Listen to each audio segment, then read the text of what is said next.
I just it's the weather. Makes me move slower. Yeah. It's not going anywhere. Lights on. Okay, we're on. Call this meeting to order. If you would stand for the Pledge of Allegiance. I pledge allegiance To the flag of the United States of America, and to the republic for which it stands, one nation, under God, indivisible, with liberty and justice for all.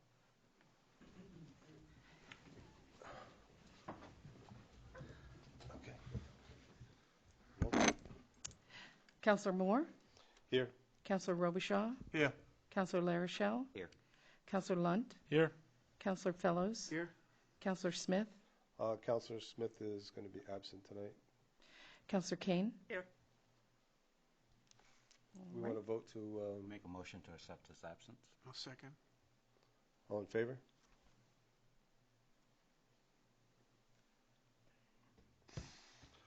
All right, order passed, Okay. 6-0. Okay. First item, good news and recognition. Order 2022-186, proclamation for the Lisbon Slovak Catholic Association's 125th anniversary. Would you like me to read it? I can. I think I read it already. I think we all It's online for everybody to see. can see it. Mhm. Phone kept getting hung up. Lisa, would you just read the therefore?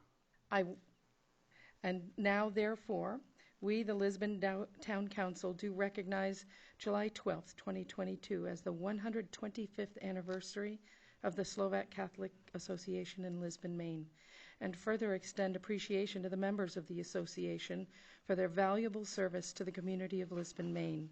We further recognize that July 12th continues as the annual anniversary of the Slovak Catholic Association. Thank you. I see Mr. Neto in the office, in the building. Do you want to say something, Dick? I can present it to him. You are? Oh. I didn't know you were doing that.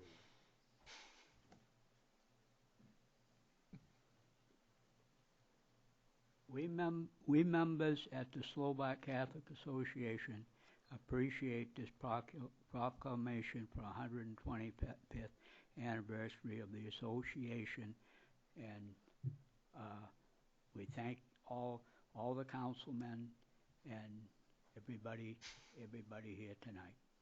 I'm the historian, and I am here representing the association. Thank you. Mr. Neto? Yes? Right over here, if you want to present this to you on behalf of the town council and the town of Lisbon. Just turn this way. Thank you. Thank you. Thank you for everything you do. Appreciate it.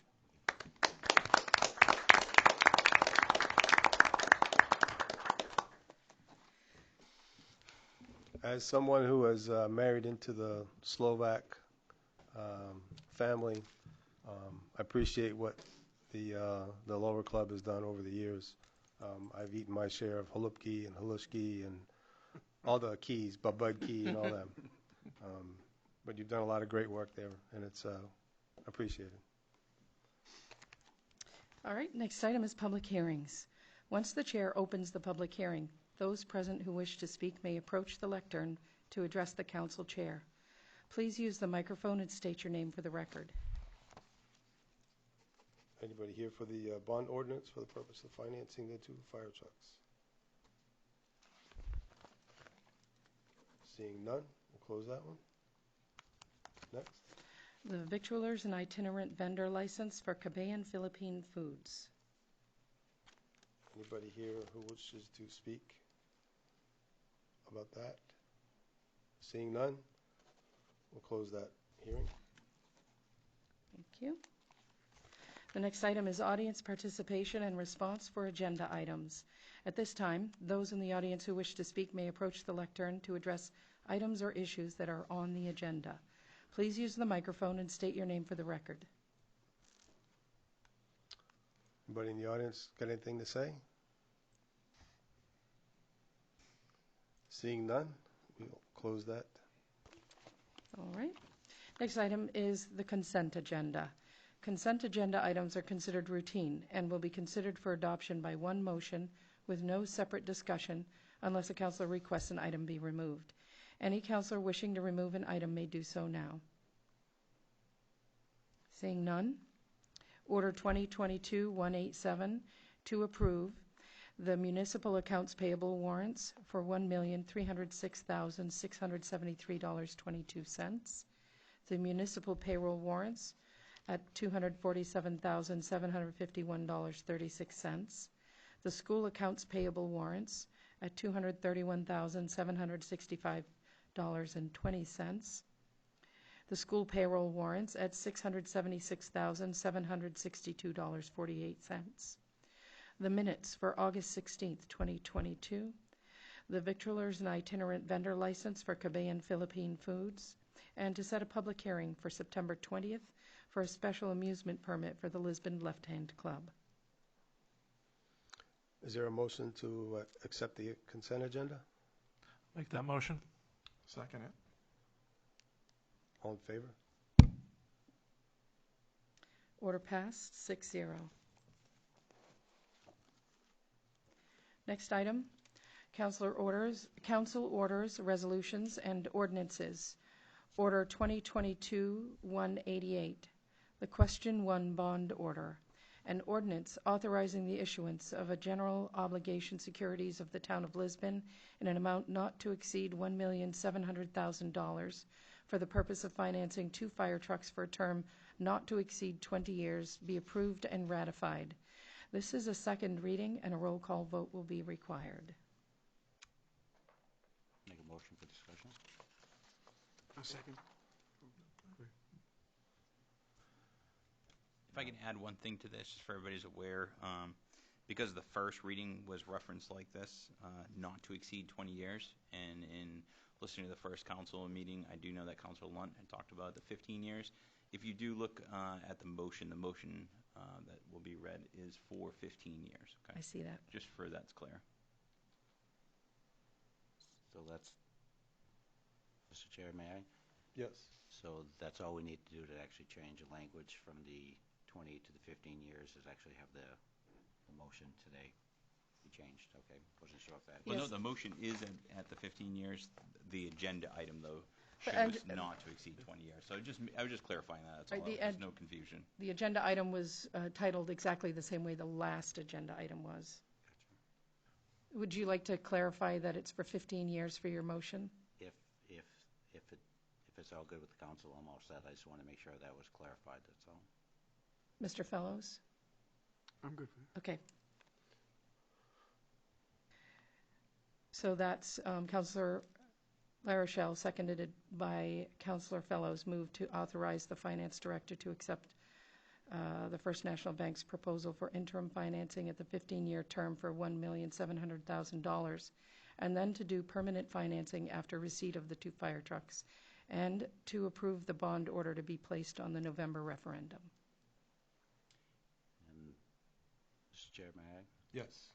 Are we going to, do we actually have plans to be doing some advertisement prior to November to let the public know about what's happening? I'm not sure. It seems so one of these questions that we may want to have as much information out there as possible. Nate LeClaire, Fire Chief.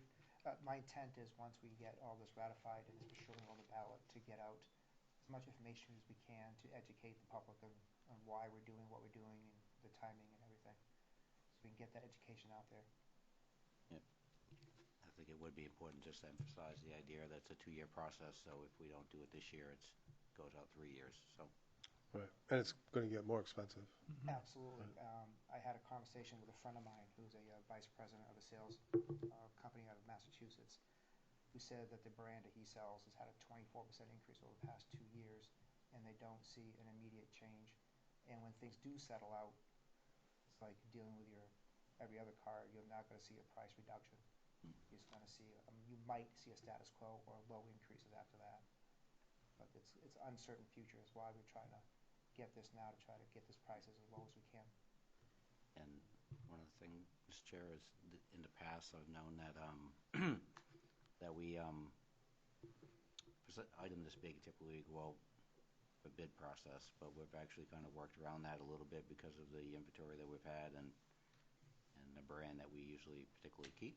I mean, is that something that would need to actually be looked at after this gets approved, or? Yeah, once this is approved, I'll be calling back to the council, we'll ask permission to do, like we did, doing one of the group purchasing programs that we're members of, like, the HGAC, which is Houston Galveston Area Council, group purchasing program out of Texas, which we are a member of.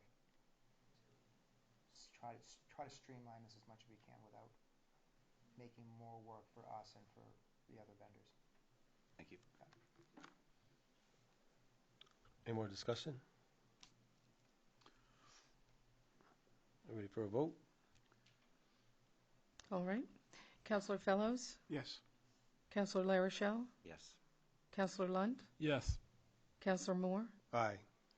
Counselor Kane? Yes. Counselor Robichaud? Yes. 6 yeas, 0 nays. Order passed, 6-0. Okay, next item. Next item is Order 2022-189, Amendment to Chapter 24, Public Safety, Article 2, Fireworks. This is a first reading, and a roll call vote will be required. A motion for discussion? I'll make that motion. I'll second. Okay, so the, oh, sorry. I was just gonna ask if there's an explanation, because Yep, I have. that's the first I've heard of it. This is for cannons, right? It's for the loud bang. Noise cannon? Correct. The reason this is being brought forward to the council, we've had, the police department has had complaints. Now, this isn't the first year. This has gone on for a little while, trying to address the complaints coming in about an ear cannon, or also known as a noise cannon, in the Lisbon area. With that being said, the department's tried and has documented, and I have a whole stack of complaints documented over the last couple years of officers responding to that area, sitting in the area with literally a decibel meter and waiting upwards of a half hour to 40 minutes waiting for it to get shut off, or they can hit the button, or they can also view it. And it has been very successful. They left after a period of time being there. Later on that night, they're called back. It's a hit or miss, and it's proved very reactive and not proactive to address a problem. So that being said, I've met with residents in the area that have medical conditions. One can have seizures due to this, due to their medical condition. There is also a military veteran with PTSD that bothers that individual. I didn't speak to that individual directly, but I spoke to a friend of that individual that has also called in complaints. But essentially, I reached out to our legal, asking the best way to handle this, and they explained the legal language that they added to our fireworks ordinance would be the best way to do it, and that is under Section 24-31 to add the language, so it would be sale and use of consumable fireworks and noise cannons. And then further down, it explains that noise cannon means a device commonly referred to as a noise cannon or air cannon designed and intended to create loud noise through the sudden discharge of compressed air. Noise cannons used for public safety purposes are exempt from this ordinance. It's something the attorney has put in there. And there's a few other areas where they put in the ordinance. Essentially, this would allow the use of noise cannons, the same as fireworks during December 31st, Saturday of Moxie Day weekend, and also the 4th of July, so that individual would still, or individuals would still be able to enjoy their device, but it also will give the other residents of that area a peace of mind knowing that there's certain times where, you know, they can block that noise out if it's going to come up. So that's why my recommendation bring this forward, is to try to work with the residents. I actually had a resident today asking what was going to happen with this, and I explained to him there was a meeting tonight. So that's where we're at with this. It's kind of addressing a problem to also still allow the individual to be able to use his device or their device, but also to be able to take care of the residents that this is creating a nuisance for. So trying to meet everybody in the middle. Mr. Chair, Yes. how, if this ordinance is in place, how much easier will it make enforcement?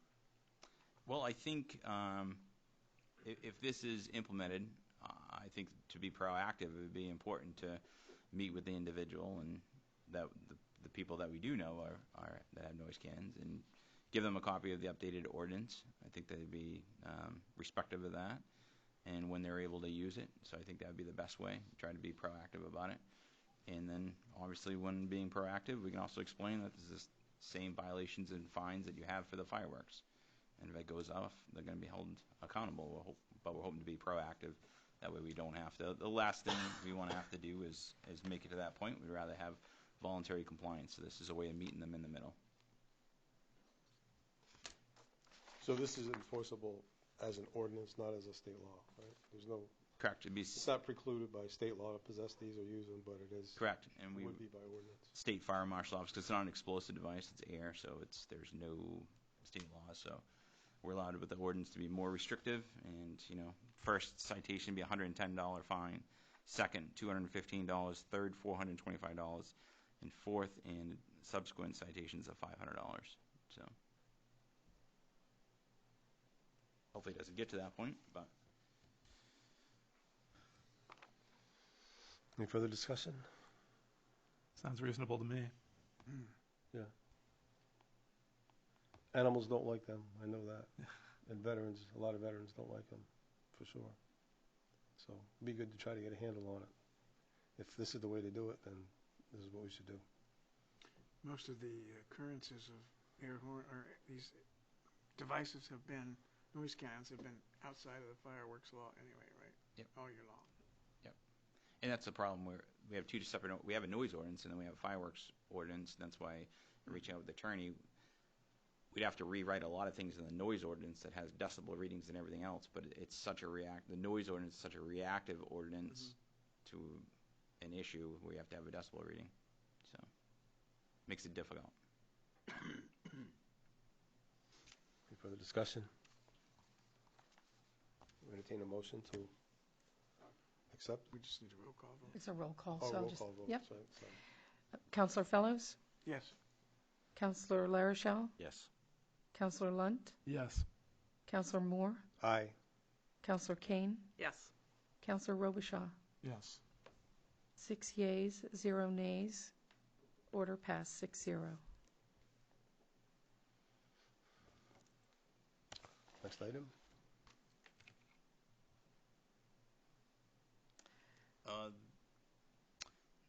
Council Moore, that item is for Order 2022-190. That's the waterfront funding request for safety lighting. Yes. We weren't able to get quotes back from the vendor, so we're asking to Pushing that out. take that off the agenda tonight, and we'll push it off to the next one. Okay. We can put it on the next agenda. Yep. Next item? Order 2022-191, the Warumba Waterfront Partner, RFQ. Good evening, Ross Cunningham, Economic Community Development. So just a quick rundown on where we are at with Warumbo in general. As Chief mentioned, we did not get the bids back in time today to give you the safety lighting bid, which we're hoping to have to you, so I'll get that to you next time. We are working on the grant that will do some impervious surface removal and grass planting before the fall. We're going to have that written and submitted by September 20th. We got reached out to by Eagle Creek Dam, and they are interested in moving the dock that is currently down by their fence, moving that up towards the boat launch because they feel like they'd rather have people up at that end of the park. So we're just starting to have that conversation with folks who are involved in that. And most importantly, I'm here tonight to talk about the RFQ for a partnership organization. I believe you have the RFQ in your packet. As discussed before, it's our goal that we will put this out and a not-for-profit will come together, or one that is already together locally will step up and say, we want to be your partner in this. And we will, the current steering committee will review the folks who step up and make a decision and bring that back to council, and we have some interested parties. But this is the first step, is to put the word out and let people know that this is happening and we're looking for a partner. That's Okay. it. Any questions? Any questions? Do we have a motion? I don't think there is a motion, is there? I'll make It's that in motion. order. Oh, it's in Okay. order. Okay. Need a second. Second it. Thank you. This motion is to authorize the release of the request for qualifications to identify a partner for a partner not-for-profit organization to work with the town to design a landscape plan, secure a grant, public and private funding, develop and manage park infrastructure, and secure events at the Warumbo waterfront. Mr. Chair, is there a time frame that you're looking? Sure, I'm hoping to have some responses back in 2 to 6 weeks at most. I'd like to have somebody identified by November so we can start working throughout the off-season on ideas and plans and things for spring. Thank you. That's our hope. Thanks. I have a question before you go, Russ. Do you have, are there other organizations that fit this bill that you know of in the area? I mean, are you aware Well, of? Positive Change Lisbon, we've spoken with them, and I believe that they have some interest, but they would be putting together a second subcommittee under their umbrella that would do this. Okay, I'm just curious if there's other I parks have that have not in heard the from area. others yet. Yeah. Obviously, there are some out there. I just don't know if anyone will step up when we put this out bid. No, I'd just like to see an example of like how it works in practice, so we can see, somewhere Well, where it's been successful that did the similar kind of thing. So the group we are modeling this after is the Friends of Congress Square Park in Portland. Okay. So Congress Square Park is a city-owned park, but it's run by a nonprofit that has a memorandum of understanding with them, and they run all the events, and it's sort of overseen by the city a little bit, but mostly run by the nonprofit group, and that's the model that we're sort of emulating. Okay, great. Yeah. What does can I ask you, what does that organization do down there? They have daily events. I mean, they keep Congress Square hopping to a different level than we will, but that's also very, very tight knit around businesses. Yeah. There's a coffee shop right there, that kind of thing. But I think the model works because it puts community members involved. They also have gotten to the point where they have an executive director. So I think at some point, if we can make the numbers work for this nonprofit and they can get to a point where they have a revenue stream through grants or through any other number of supports, they could get an executive director that would really help move that ball forward. Did we just distribute that MOU that? Yeah, that's That the you group, and we have an provided? MOU from them, and we're working on, when we get the nonprofit partner, we'll sit down with them and we'll draft an MOU that'll have some of the same things and similar guidelines for us. Did you all get that MOU from? Can Thought we I get shared it them once. copies? I can email it out, sure. Yeah. Happy to. Okay. Anything else? Anything up further? Last chance. All right.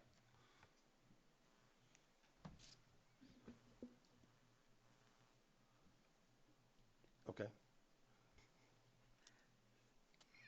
Your turn. We're Wanna ready make- to vote? We want to make we have a motion, right? Yes, Motion second. we just need to vote. All those in favor? Order passed, 6-0. Next item, Order 2022-192, to approve the Ferry Road closure for the week of September 19th to the 23rd. I'll make the motion for discussion. Second that. I can give an update if you'd like. So essentially, Northeast Paving that's doing the Ferry Road project. Originally, it was discussed about closing the road down for a week before school started. However, now some other things didn't play out, and they have to shut the roads down for these other culverts. They can't do them in the half sections. So they're requesting from 7 a.m. through 5 p.m. on Monday and Tuesday, September 19th and 20th, closing the road. And these will be for closures, installing 36-inch pipes, so they're fairly large pipes. And then their second request, weather and material available and pending, they're requesting a 24-hour per day, 3-day closure for September 21st, which is a Wednesday through Friday, September 23rd. So it all falls within that same week. But Wednesday, Thursday, Friday, it'd be closed around the clock. And essentially, that we would work with the school department to make sure that their bus routes could adjust to that for that week, as well as emergency service personnel. We had a construction meeting recently, and this came up, and they are requesting to be able to close this road. So Mr. Chair, Yes. is it possible to add to that that we just give discretion to our town manager and public safety to actually be able to modify these dates if needed? Just based on the idea of that material and weather related, I hate to see it have to come back to council if they go an extra day before or after. I'm not sure if we have the ability to do that, but I would think it, if we can give the discretion to the town manager and That makes sense to me. public safety. And during my town manager report, I have a write-up basically explaining the project, timeframes, everything, so I'll update you that a little bit further on, later on in the meeting. Do we need to modify the motion then? If weather happens or whatnot, Fern brings up a very good, Council Arshel brings up a very good point that could most certainly become an issue if not, so. Do you want to offer Councilor Fellows, would you like, Do we need to amend it, or? Councilor Fellows, would you like to amend? I was going to say that I would offer the amendment to extend to the town manager's discretion through 30 days after the requested dates. I'll second that. Makes sense. Any discussion on that amendment? Oh, makes sense. All those in favor? All right, that passes the amendment. Thank you. Now And now that passes the original motion, and now we need to pass the amendment. that's the other way around. Isn't that what I Did the said? You are right, Don. Yes. We passed the amendment first, and now we'll pass the motion, the original motion. All in favor of the original motion? Okay. Those opposed? Thank you. Order Next item. passed 6-0. Okay. Order 2022-193, the Village Street Improvements, bid results and recommendations. Good evening, everyone. Randy Sear, Public Works and Solid Waste Director. As you can see probably in your packets that the bids came in a lot higher than what was proposed. I got a few notes here from Mandy Oliver. She couldn't make it tonight. She did reach out to the other contractors, two of them being earthwork contractors, said they would be more interested in being a sub and not a general contractor. The two other paving contractors, Crooker and St. Laurent, said that their schedules are way too booked to even entertain the idea of getting any part of that done this year. Ryan also had requested from Mandy to get a little more information on what we had paid to do the concrete paving on the sidewalk. I mean, the concrete on the sidewalk, not paving, which was $275,000. What's that? I was just clarifying that was for the Village Street and 196 area, that concrete Right. sidewalk area. That was for 1,300 linear feet back in 2018, and that was a cost of $275,000. If you do a 5% escalation per year, that would bring it up to $335,000 in today's market, which would be about $257 per lineal foot. This is bituminous. The hot top should be a lot cheaper. The current bid is $777,350 for 3,300 lineal feet of sidewalks, which is $235 per lineal foot. It's less, but not, like she said, not as low as it should be, because we're trying to fit something in at the end of the year when everybody's usually doesn't take on any bids. Glidden came in at the $777, and Northeast Paving came in at like $850-something thousand, so it's quite higher. Having said that, we're kind of at a it could go one of two ways. I mean, we could take the bid and it would get done, and final paving, most of the paving would get done this year. Maybe the second course would go on next year. Talking to Glidden, they think they can probably get it as long as it doesn't get too cold too quick. They could probably get the full project done this year, which would be nice for downtown, but this is the town's money, and I think it's a little expensive if you ask me. My suggestion would be that the Public Works will take and will reclaim the sidewalks that we removed, bring them back up to normal, so people, it's going to be instead of hot topping it, we'll just use reclaim and compact it and send it out to bid again next year or even early February, March for early work and see if we can get more people to bite. It's a crapshoot whether or not, prices will either escalate or they'll stay the same. Petroleum's going down. Maybe, the hot top will go down. Maybe we'll get more people to bite because they'll have a full year to, to get it done. And maybe we could save a couple $100,000. So. And just to add to that, the town engineer originally told Randy and I that approximately $400,000 for this project. Right. So just It's almost have that. double what was estimated. So we're almost Yeah, it's just we have double. all the info that we had.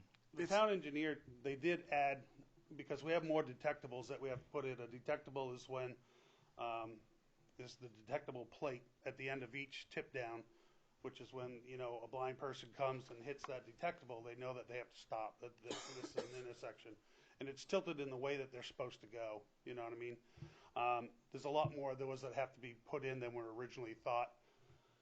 Because it wasn't as easy as just remove the hot top, put new hot top. Because when you do a big remodel like this, you have to go to the new ADA standards, which are detectables in every intersection. There's a lot of intersections down through there. And that was one reason why the price was a lot higher. The other being, it's the end of the year, and I was trying to cram it in, but by doing so, the prices are double. I don't think the town should have to pay that kind of money. I've thought about it ever since we've had the bids.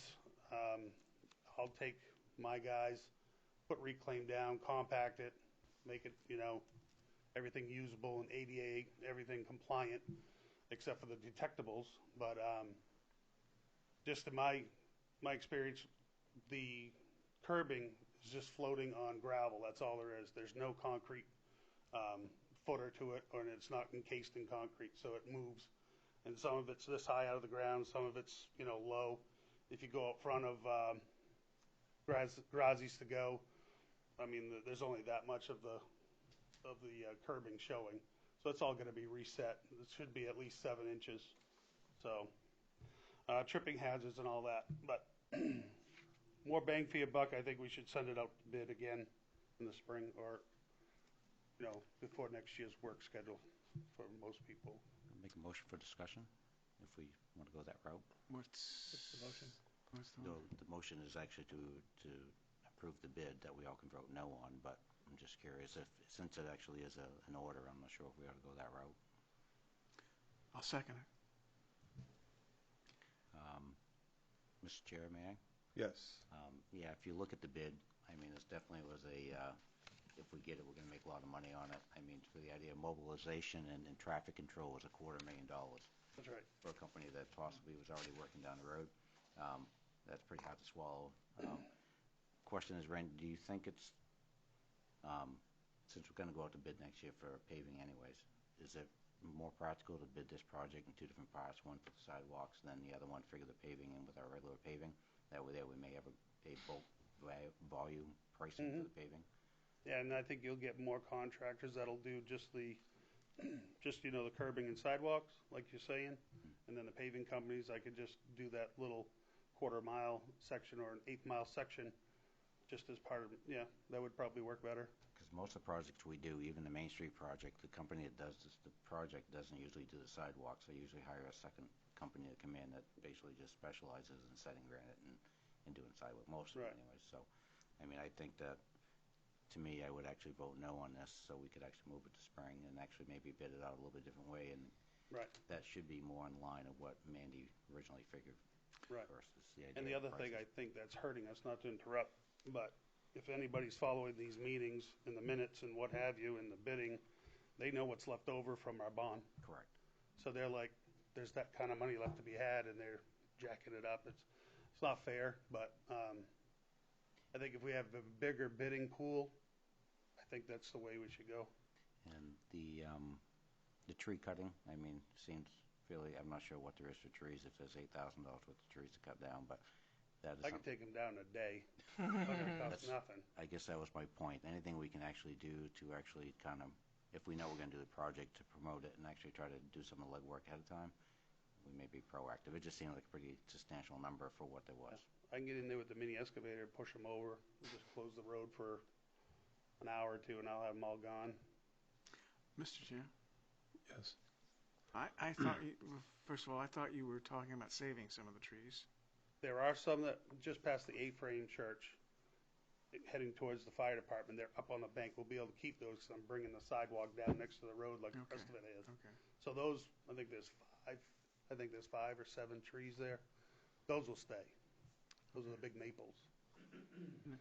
I didn't mean to interrupt. No, but I no, have another and question. just one other thing, and I don't want to take too much time, is have we reached out to our water department to make sure there's no infrastructure underneath it needs to be improved prior to the idea of repaving it? I know in the past sometimes we haven't really done the best to actually make sure that everybody's on top of it, so I would think Did if there's... speak to sewer department during department head meeting. I cannot recall, but I'll follow up just to make sure that that was touched on with the water department as well. But I do remember Steve and I's conversation.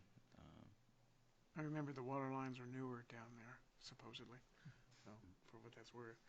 Maybe it's worth a discussion, that's all. Yeah, we'll definitely follow up. Just for another FYI, not to get off the subject, but also the street lighting down there. My assistant talked to Craig today from ESM. He's going to get us a definite date 'cause I told him I had to bring something to council today. And they said next week for sure that it's going to get done. Well, they're going to work on it because I have to cut the sidewalk on the Rarumbo, Farwell side where the line was taken out, where the cable was taken out. So I got to cut 2 pieces and dig down 2 feet in the walk across, and then dig along the back side of it, down 2 feet so they can bypass the sidewalk. So we have to coordinate with each other. So I'll start it early in the morning, and then they'll get there around 9, start running their conduits. Then we can compact it, put it back together, mix some concrete, and put, the concrete back. A little organization. When they were doing it before, I was busy doing sidewalks, paving sidewalks, because we had rented the paver. So our schedules didn't work. So, but he says next week definitely, and that we'll be getting a definite date. I'll pass it along to Ryan. He can email it to everybody. Just before we vote, it sounds like a no-brainer. However, from what I've been hearing about this bond in the past, I don't think I fully understand how we can use the bond. What I understand is that we have the bond, we have to use the entire bond, with the exception of, I think, 1 interest payment. So if we save $200,000, that's great. I love that. We can save it for the town. But what are we going to do with it? We can't spend it on anything. We can put it towards the loan. Right. No. We'll follow up. Counselor Fellows and I had spoke, and he believed it was 1 payment. The finance director's on vacation this week, so I'm not able to get a definitive answer on that. I would just say, if we can save some money, great. But let's find a way to use it on that same project. Yeah. Yeah, I thought she said we could not give it back. Yeah, you can't. I remember her You saying can't give it that. back, but you Right. can make an interest payment with Right. part of it. Yeah. So, anyway. Unless something else, that whole stretch of road, if something else came up, my thoughts were on it were, if I may, originally when the engineer, Mandy Oliver, was talking about this and being $400,000, my thoughts were, okay, we're paving to the S-curves. There's plenty of work that could be done up towards Hatch Road to the line. So if we did save some money, my thoughts were, okay, the next step is let's go back to the council and ask to try to skim coat the rest of the project towards Highwood Road. towards Lewiston, Yeah. that direction. Because it only stops at the S-curves at Unisquaga River. So, Okay. there are some possibilities, and we can follow up and get a definitive on your question to see if it was that 1 payment of interest. Mr. Chair, may I? Yes. How are the sidewalks from where you're stopping to gross development? Is there actually decent sidewalks? I haven't looked at those in a while. I know there's, in years past, there's been a question about cleaning the sidewalk, cleaning an area because there really wasn't any, right? We had actually one time put in a bid specs to actually blow out way to gross development and then realized there wasn't proper sidewalks to do that. Right. I mean, there's a lot of people that walk from gross development downtown. I mean, it's not unrealistic that we may even in our sidewalk project spend that down further to gross development and have a safe way for our kids to travel from, It's a great idea. you know, but just a thought. I Yeah, mean, because football. it used to go down, right, it used to cross the street by the railroad tracks, hop on the other side of the road, and then go down right out front of the cemetery. Yep. For a ways. And that got taken out on the last project because it wasn't up to regulation size. And it had, you know, it was deteriorated, and it wasn't part of the bid to put another sidewalk in, so they just paved over it, basically.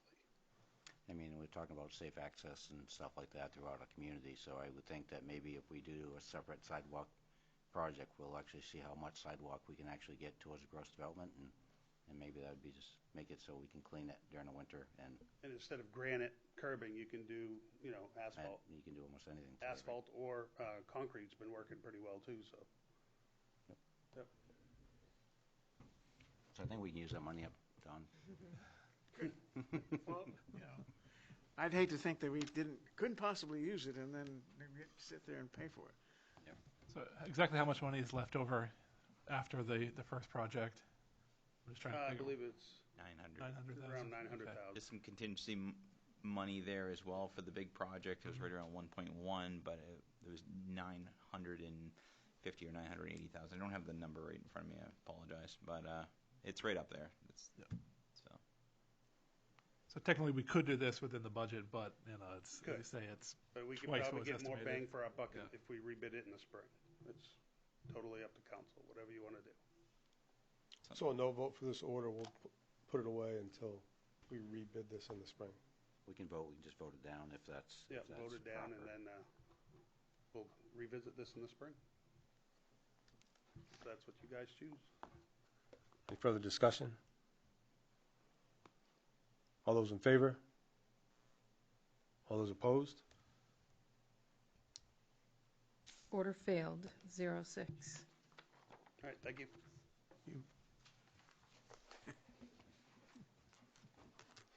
Order 2022-194, Lisbon's Green Purchasing Policy. I'll entertain a motion for discussion. I'll make the motion. Second it. Want me to talk or you want to talk, Glenn? Sure.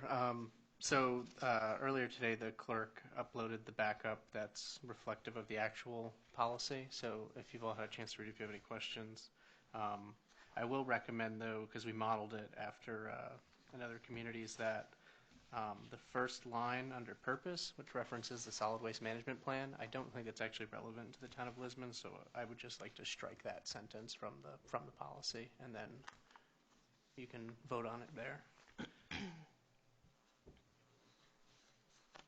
So, what's it? Under purpose, section 1, I have the clean version, but it references the solid waste management plan in that first sentence. I just recommend you strike that whole sentence from the policy. So, okay. Yeah, because we don't actually have that in place. Start with Lisbon as a significant. Yep. Mr. Chair, may I? Yes, sir. Is there other communities around have a similar policy, do you know of, or any active at this point? I believe City of Portland has one in place. I'm not familiar with the substantive nature of it. I had one in my previous community in New Jersey. This is modeled after Durham, North Carolina's policy. It was a little bit more straightforward. It allows our department heads some flexibility and kind of just states the policy guidance. There were some more cumbersome ones that actually had technical procurement policies that we chose not to include those, to kind of just give us more of a guiding policy as opposed to a technical procurement document. Mr. Chair, this was a result of our conversation at our last meeting, and the idea was that I would like to have a green purchasing policy to go along with the popular movement to save the planet, basically. And Glenn forwarded to me several ordinances, or several statutes, whatever they are, ordinances in most places, including New Jersey and I think one or two others around here. Yeah, there was one from Maine, and there were a couple others, one from North Carolina, just different examples. So I told him that I liked this one the best because the others appeared far too detailed, and for much larger communities, it didn't seem to fit us anyway. So we modified this slightly. I did some, he did some, and so that's what it is. Have the other department heads had a chance to look this over? I'm just curious to make sure there's not problems. Yeah, it was circulated to Ryan and Kayla as far as staff, but no other department Yeah, heads. I kind of would like to have had, the other department heads have a chance to look at it just to make sure they're not going to say, this runs into a big problem with how I get salt or, paper or that kind of thing. It does allow for discretion. If it doesn't conform to the policy, it's at the department head's discretion to request that the town manager waive the requirement. It's just so we don't end up in a situation where it's cost prohibitive. So you can still go with something that's most advantageous to the town as far as fiscally. I kind of agree with Mark. I think Sure. that this should go to the department heads for discussion, possibly at a department head meeting, to see whether anything needs to be tweaked in this. I'm all for green energy, but I'm reluctant to put in place something that was cut and pasted from another municipality or city, especially if they're from down south, because they're kind of, I would think that, I guess green is green, but we have some sort of unique issues here in Maine that they have down there that we don't have, and we have here that, or they have that we don't have. So I would like to hear from the department heads whether they should have an opportunity to look through it and either add to it or remove from the policy what they think is most advantageous for the town. Mr. Chair? Yeah. I'm not opposed to any of that. I, quite frankly, thought the department heads had looked at it. I guess they didn't, other than you. So, yeah, it's probably a good idea that happened. From my looking at it, and I think from Glenn's looking at it, I don't believe there's anything in there that couldn't be generically applied in most places. I don't think there's anything unique about it that would differentiate and make it certainly not usable up here. But on the other hand, having the department heads look at it is probably a good idea. At least there will be no surprises, right? They review it, they understand it. We can most certainly table this and bring it up to the next department meeting and for discussion. That's not a problem at all. Mr. Chair, go ahead, sorry. I was going to say, can we put this back on the next agenda, depending on what they say? Is there any way we can have do it the following agenda? Would that be okay? And the other reason why I ask is we'll have the department head meeting, and then I want to take all their input. Obviously working on there's going to be input when you have that many different department heads, and that'll just give us a little bit of time to work on it. So, And make sure we don't rush it. Mr. Chair, I'm not one for spending money on legal, but it would be nice just to actually have it quickly reviewed to make sure that it wouldn't be something that would cause us any grief. I mean, odds are it won't. I'm all for the idea of putting a policy in place, but there's a lot of wording on 4 pages that somewhere Yeah, would want 4 it's a little pages of wordy. notes somewhere to actually to mess us up. And the idea, if it's kind of questioning if it's kind of loosely written, if the idea of it is necessary to have it so anything on less than $1,000 exempt, it just seems so. I'm not sure if that's just because, is there any particular reason why something under 1,000 would have to be exempt if the policy is Well, from the details of it. from the details of it? That came from, I believe that also came from Durham, and that was the idea that it was very small purchases and not. Yeah, I would my guess is that when you're sourcing something quickly from Amazon or different vendors, it would probably be burdensome to find out how it was sourced, and this references more larger purchases, and when we put out RFPs to have vendors adhere to it. But there's no rush. We can always circulate it and come back to you with a better recommendation. And as we're getting into these resiliency grants, when I've seen those done before, usually down the road they're probably going to require one anyway. So we're kind of getting ahead of it. So we'll have something. Come back to you at the next meeting. So basically, if we were to go out to buy something that was cost us, say, $1,500 in a sense, on top of our regular purchasing policy, they would actually get 4 more pages of stuff to look through to make sure that their products comply. I mean, that's kind of... The only reason they've got a copy of it because they wouldn't have a clue otherwise. No, I'm not disagreeing with that. I'm just curious. I know our purchasing policy Well, has... that was my own personal sticking it in there, Yeah. so Yeah. they did have a clue. Yeah, understandable. Whenever I see the word shall in a policy, I'm a little nervous about, when it's shall, that's a mandate. So, I mean, if we're in a position where we're going to start mandating contractors to do or follow certain guidelines, I think we got to be a little flexible, and shall doesn't do that. So I think that kind of consideration should be given.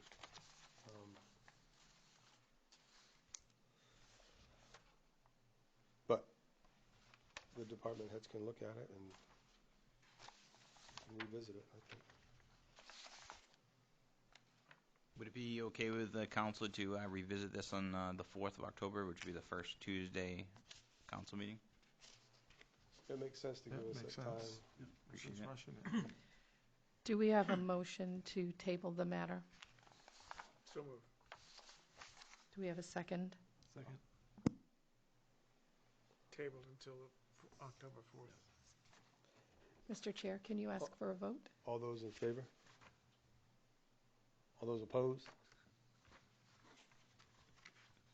The matter is tabled until October 4th. Next item. Next item is other business, the council committee reports.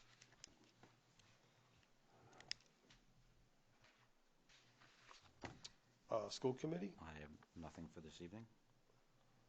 Nothing from Councilor Lara Shaw. Planning board? They meet Thursday, and I don't have anything yet, except that they'll have the sign ordinance to do something with. They're dealing with the sign ordinance, right? See, the chair is here. I don't know if he has anything he'd like to add. Just that one of the, it just came up today that we realized that there are some signs out there from past times prior code enforcement officer that approved that may not conform with current rules, so we're taking a look at them and how we deal with them. I don't know much about it at this moment, so more to follow. Okay. Thank you. Councilor Smith is absent. Anybody else with the Lisbon Development Committee have anything? Ross will probably give an update where we're at. Ross? We're meeting next Wednesday, and still working on a banner project for both the Lisbon Falls and Lisbon Village area, and starting to look into the abandoned property discussion that we had at the last council meeting. Take that on as well, but meeting next Wednesday. Okay, thank you. Conservation Commission, I noticed that they're starting to get equipment in place on St. Anne Street for the dam removal. There's an excavator there and some other big equipment. They have it fenced in. So I think that's probably going to start pretty soon, tearing that structure out. Parks and Recreation. I know that Mark Stevens is in Scotland right now with a bunch of people from a trip from the Recreation Department for, I think they're there for 10 days, 9 days, something like that. So hopefully he's not getting into too much lager out there. It's with 40 residents. It's pretty good. 40, yeah. Really? A bunch of 40 people. Yeah. To Scotland. Some of them in wheelchairs, he said. Yeah. I'm in the wrong department. I know. I think they're taking a bunch to Hawaii in February as well. County Budget Committee? I have Me and you. nothing to report. Yeah, Nothing, no. Yep. There's nothing. Library Board? The summer reading program finished up. They had a lot of participation, a lot of kids there. It's the first time getting back after the pandemic where they can really meet together. And they did all the peacock feathers on the ceiling there. They had for all the kids reading books. It was really nice in the library there. Good. So it's a good program. Nice. Water Commission, They meet next week. I don't have anything now. Finance Committee. Well, we met just recently. We didn't have a quorum though, but they did give a recommendation, so it ended up being a pretty good meeting. A good 40 minutes of discussion, so it was good. There's only a few of us, but it was good. Okay. Kayla's got a recommendation, probably give us next time she's here. Okay.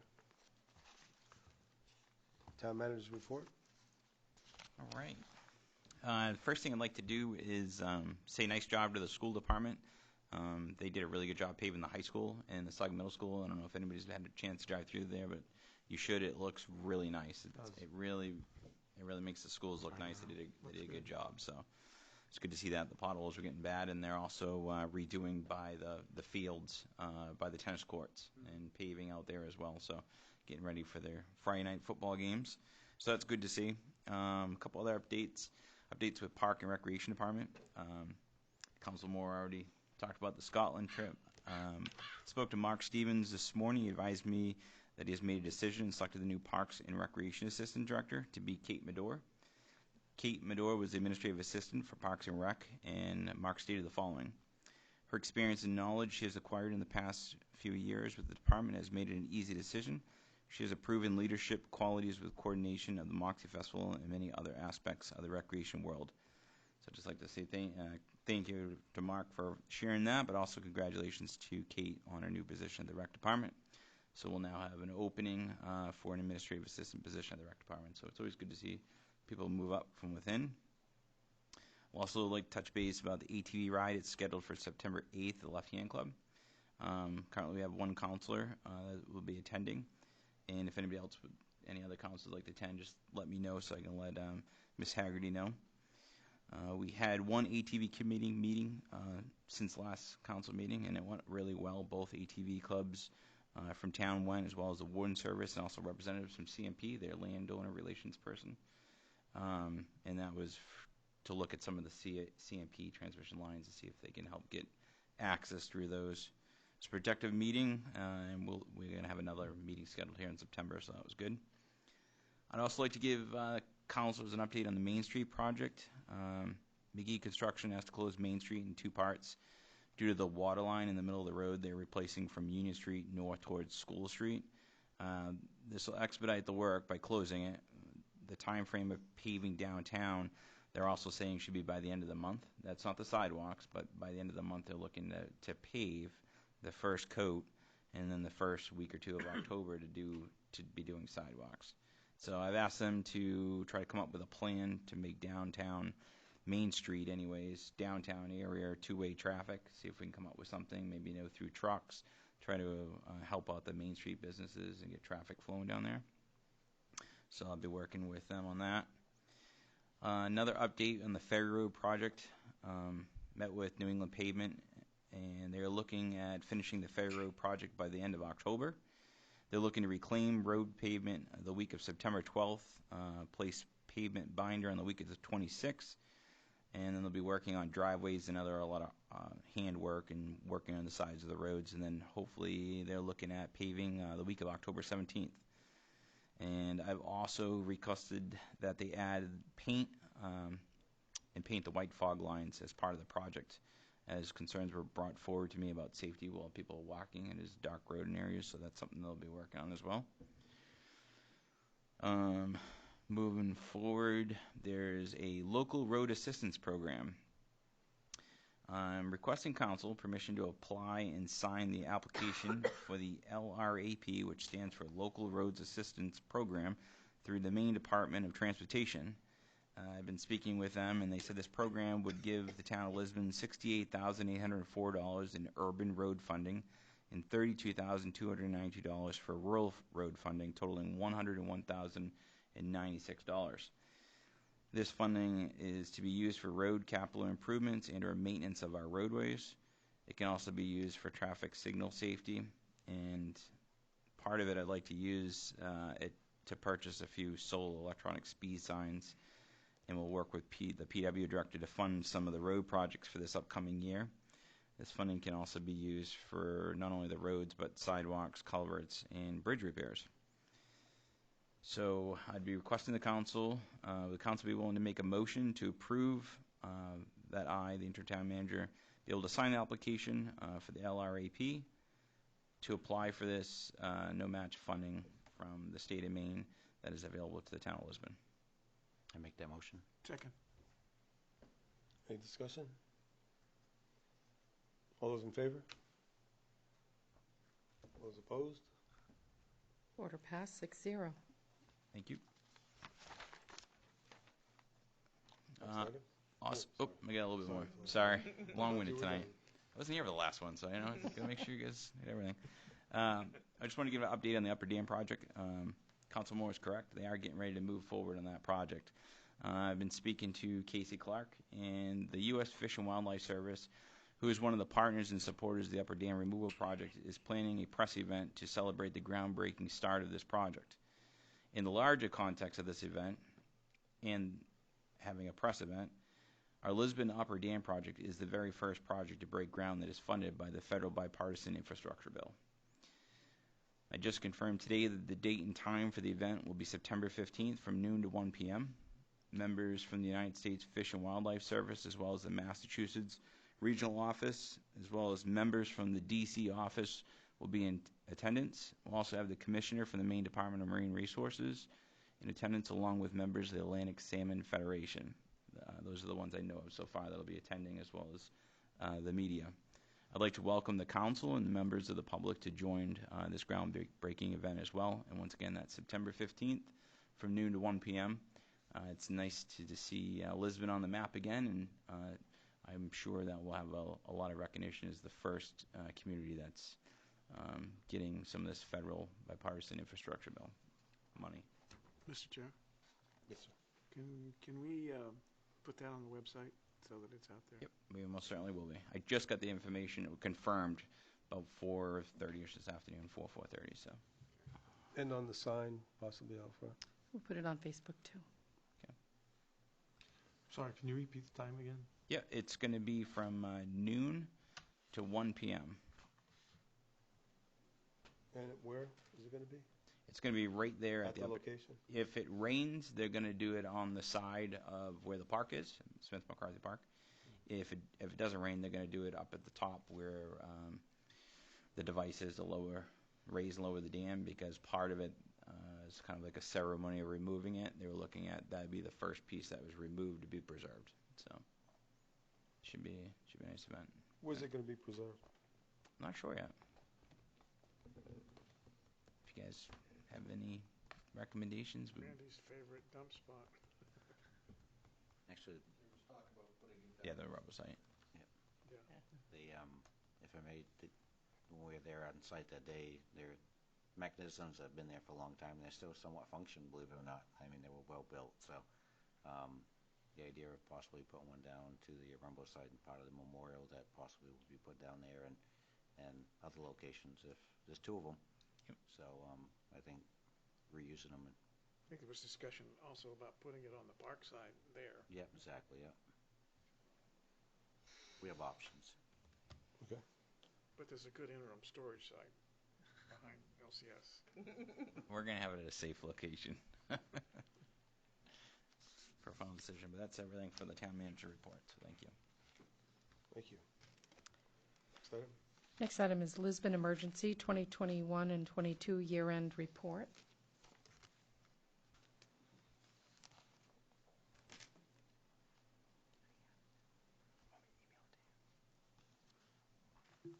Jim McDonald, the Chief of Lisbon Emergency. Any questions I can answer on the report?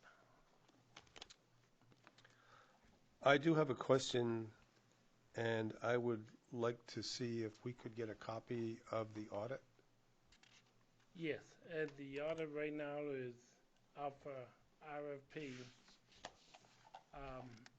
What our accountant is telling us, we'll be lucky to find a CPA firm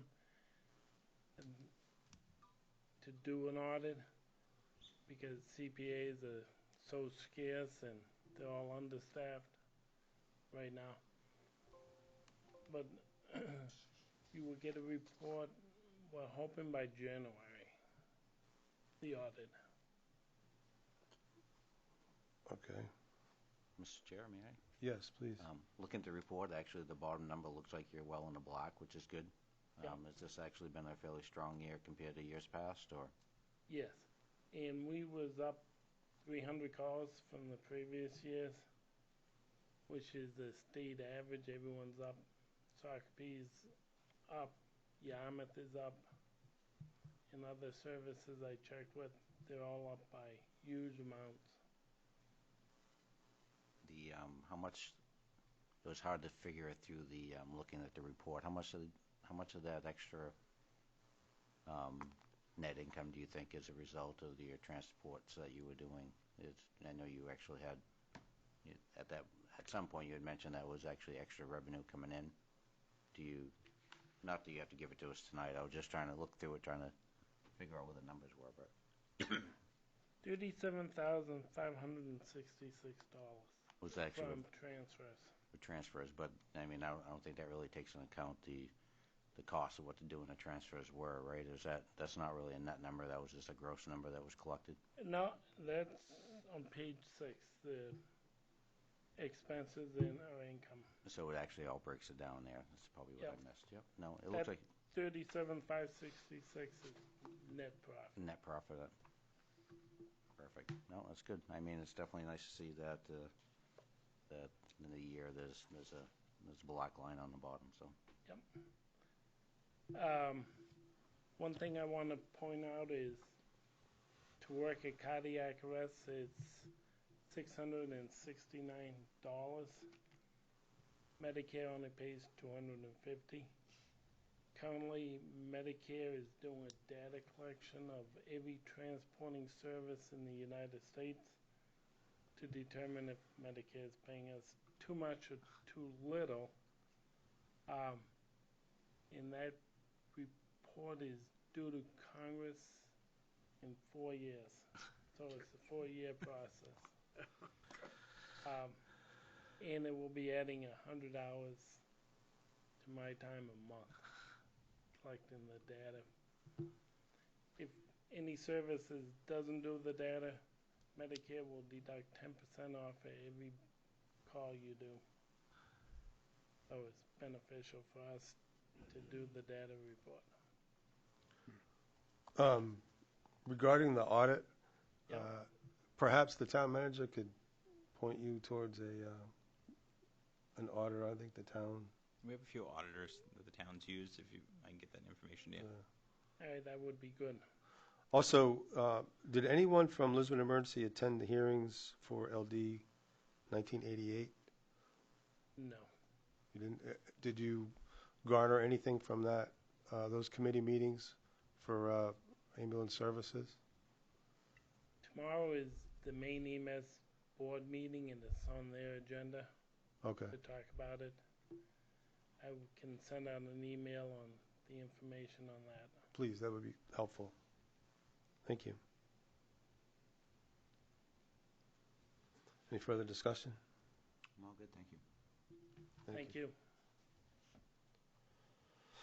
Next item. Next item are appointments. We have none. So our next item is councilor communications. Oh, we have consolidated communications. Oh, yes, we do. I don't know why that's missing. Thank you. Welcome, sir. Good evening. Thank you for the time. Simon Thorne with Consolidated Communications. As promised when we initially came to give the presentation, just following up on the progress. We're about 90% placed. We're about 10% spliced. The contractors that we used here were a little bit slower than we had anticipated, so we've pulled back some of the work, giving it to other folks, try to speed that up. We anticipate being ready for sale mid to late October. Anybody who has any questions about pricing or, kind of plugging in their address to be ready for sale, fidiumfiber.com is an excellent place to go. It'll break down the speeds and the costs, and it gives you a location where you can input your address and the company will follow up once we are ready for sale. There are a few streets, though, that we did have to change. We saw our costs dramatically increase throughout the summer, mostly for our underground locations. So I've just got a few streets here that it's direct buried, meaning there's no conduit on that cable. It's just placed in a trench and then buried over. And with our fiber optic lines, we're not going to do that. We want that encased in a conduit. We want to be able to pull that out and replace it if it's, if we ever need to do that. So with that being said, these locations are all direct buried. So Woodside Drive, Fairview Drive, Town and Country Drive, Elmwood Drive, Brentwood Drive, and Wildwood Drive, those areas will not be built. So those locations will not be able to take service from us. The cost to place the conduit and the fiber is just too expensive at this time. So That's all pretty much Town and Country It's Trailer all Park? Town and Country. yeah. So when that That's the question I asked in the beginning, were you going to do that? And you said yes. yeah, we That's we not have, serving the community very well. unfortunately it's just too expensive, right? The cost per passing comes into thousands of dollars. It's just when we originally came here, when we originally came to a lot of locations within the state, we had intended to build everywhere, right? But diesel went to $6 something a gallon. Conduit tripled in price. The things that were out of our control when we came to see you originally. So Well, perhaps it can be revisited at some point if prices go down. yeah, I think eventually we will do that. Yeah, but at this point in time, it's just too expensive. We only have so much capital to work with, right? So we have to be very cautious of where we're spending it. Mr. Chair? Yes, sir. Definitely see the crews out there working late, long hours, so I think whatever you're doing, they're still making it happen. It's just Yeah. Yep. Yeah. We anticipated being out of here long before this, internally. But, we're trying different construction crews. We're trying to kind of fan that out. And, I'm not saying they're not doing a good job. Just we'd like it to go a little bit quicker so we can move to the next location. So. And do you wait till the whole project's complete before you flip the switch, or do you bring some areas on first? I think in larger communities, we'll bring in areas, as they come. I think in this area here, it's kind of a smaller location, so I think we'll kind of flip the switch on the whole town. But anybody who puts their address in, if we did decide to do, this road, this hub, then they would be notified. They would be notified that it was ready for sale. Very good. The website address again? Fidiumfiber.com. Fidiumfiber.com. If you just Google it, it's one of the ones that comes up. You can get in there. It's relatively easy to navigate the website. So, unfortunately, we wanted to build the whole town, right? We did not want to leave this street, build that street, and leave this street. It's generally not a good way to build a town, right? Because you've got people that are upset. But Are those may I ask, are those town roads, or are those actually privately owned Those are roads? private. Private roads, so it's really out of the town and control of the town, how they Yeah. were actually put together. Yeah. Just unusual to see anything built today that's not in In conduit. conduit, yeah. I believe that's the only mobile home park that's, everything's underground. That's why. But buried underground, not serviceable, I guess is a word, right? yeah. And my suspicions would be that whoever developed the park had the option to place conduit for us or a trench, and they elected for the trench. So Based on cost, most likely. based on cost, yeah. I think the positive we can look out of this is you're bringing a service to this community, and it's unfortunate you can't go for that to the town and country, but now there's competition in this town, so maybe that'll drive some of the other costs that are going through the roof for residents. Maybe those will start to lower Yeah. with the other provider, so maybe there could be a positive out of it. But Yeah, and we built without asking for anything, right? We didn't ask for anything to build what we did, so it's disappointing for us to skip areas. A lot of the areas that we have had to bypass are owned by different entities. And, as we were in negotiations and discussing it with them, all of a sudden we're watching all of these prices go up, and we realize, if it's $180,000 to build out for 6 homes, it just doesn't make sense to do that. So, Do you have a cost of the project for Lisbon Falls? I would have that cost, but I don't have it with me. Gotcha. Thank you for the update. Further discussion? Thank you. All right, you're welcome. Take care. If there are any questions, Thanks for coming in, Simon. I think there'll be a lot of people who are interested in the service because, as you say, the price has gone up and the quality hasn't gone up with it. So yeah.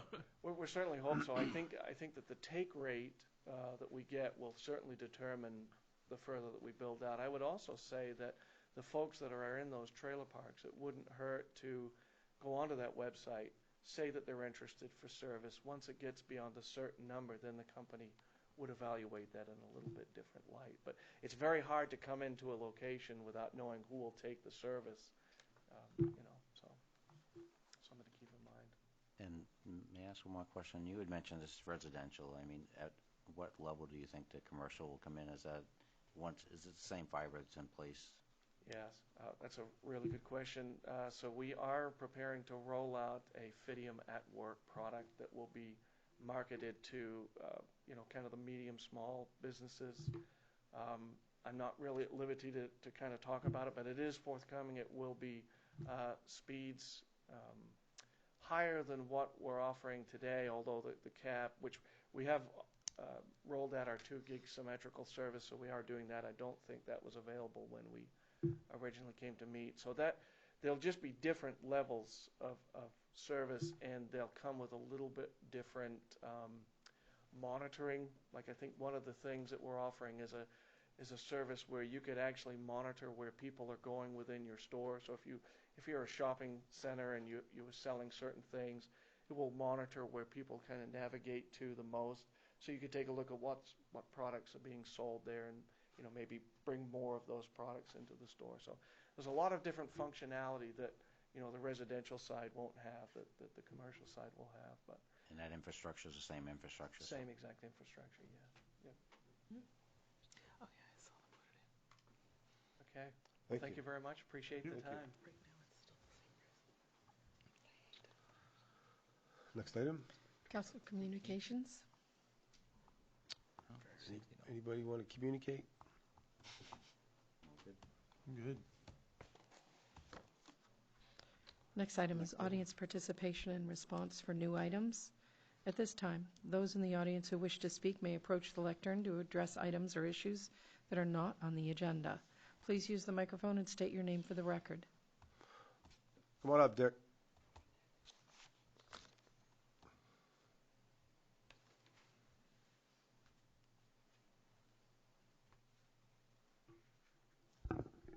My name is Richard Nettle of Lisbon Falls, Maine. I live on 76 Summer Street, Lot 23, in Colonial Gardens up off in Summer Street. What I want to bring up, and this I've seen this going on for quite a while. I'm not saying it's happening exponentially, but it's close to that. I'm seeing a lot of these kids, especially from the schools in the fall, going down the playground, the bus in from the schools that helps out their parents, and they pick them up after they get out of work.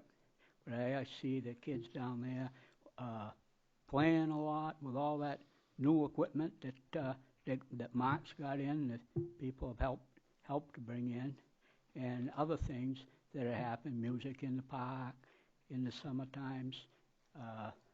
They got movies that they play over there on that stage, and it's growing real down there. And the one thing I've noticed, and that's why I want to bring it up, is that I believe that we have an issue now of safety. And what I would like to propose is that we put, I'm not saying we go out and do it next year or the year after, but when we do redo those roads over there, that we go from School Street up to Campus Avenue, and on that side put a sidewalk. and we go across from Campus Avenue to Berry Avenue, put another sidewalk over there, try to keep the kids safer and other people. I don't know if we need to get into this other stuff that you were talking about earlier about, blind people and so forth, putting those things in there, but is to put something over there for safety for these kids. I know that when I was on the school board, we put a sidewalk up here because the kids, all they were doing, they walked on this side of 196 where there was a sidewalk and they didn't have one. They were still walking up there. So we put something there so we could also have a control point down here, which of course has been moved because of state law. It can't be so many feet away from the school. And I think it's time now to put something over there when we redo those roads. I don't think we need to take out those 2 trees near the basketball court. I think there's enough room between there and the end where you got the asphalt, and you got on the other side, you got the gas that goes by. I don't think there's going to be any problem there. I think those trees can stay, or we can work around them. But that's just one thing I think we need to do. It's long overdue now. I walk by there a lot of times, especially going up to McDonald's or going shopping up here at the mall, because lately I've been using my electric bike. But I do think, I see it day and night, the more kids that we got. And, town's growing. I don't know what the population is, but it's growing, and we need to, we got to move a little forward. Thank you for hearing me out. And I also want to make one more statement, not of this, but I'm going to try, I don't know, with the green thumbs and everything, but I'd like to try to get started next year. I was hoping this year, but it's not going to happen. Get a garden club going here in the town. I think a lot of people would like that and enjoy that. Might start small, but I think it will build fast. Thank you. Richard Nettle. Thank you. Next item. Oh, I'm sorry. So I'm here right this moment as the president of PCL, and for what it's worth, we will be replying to the request for qualifications for the Warumbo site. As you know, the last couple of years have been tough for most nonprofits. COVID shut down our ability to fundraise and recruit, really. So this is going to give us a chance to open a new chapter for PCL and what our mission will be. I have a letter that I've begun to draft to the interim town manager asking about the possibility of designating a representative of the town for our board. The PCL charter does allow for that, and since we have so many overlapping interests in the past, it's become obvious that not having someone directly tied in the town works against everybody's best interests, and if it's something that you'd be willing to discuss later, I'd be happy to get together with you. And what is Warumbo? Is it a park? Is it a waterfront? Do we have an official name for the site as yet? We're calling it the Warumbo Waterfront for the purposes of the request for qualifications, I assume. Okay. I was asked at a meeting last week, so I wasn't sure. That's it. Thank you. Venue location is my understanding from that council meeting the night it was decided. Venue location for a waterfront park. Okay. Waterfront venues. Okay. There was, as far as I know, there was an issue with the terminology of park because we have park ordinances that may conflict with what we want to do there. Stay away from the park name. So if we could call it something besides park. Just one of our members proposed that it might be a way to get the town involved as sort of a naming competition down the road. Yeah. Just something that's possible. Yeah. Okay. Thank you. Anybody else from the audience? Next item. Next item is executive session, Order 2022-195, to go into executive session per 1 MRSA Section 4056A, personnel matters. Entertain a motion to go into executive session. So move. I'll second. All in favor? believe there's going to be no vote following the executive session, I correct? don't believe so, no. Okay. We can stay here, sir, or do we Yeah, have to we go can stay in? right here. I'll I just turn gotta off, get stuff out of the office. I'll turn off the microphone for you.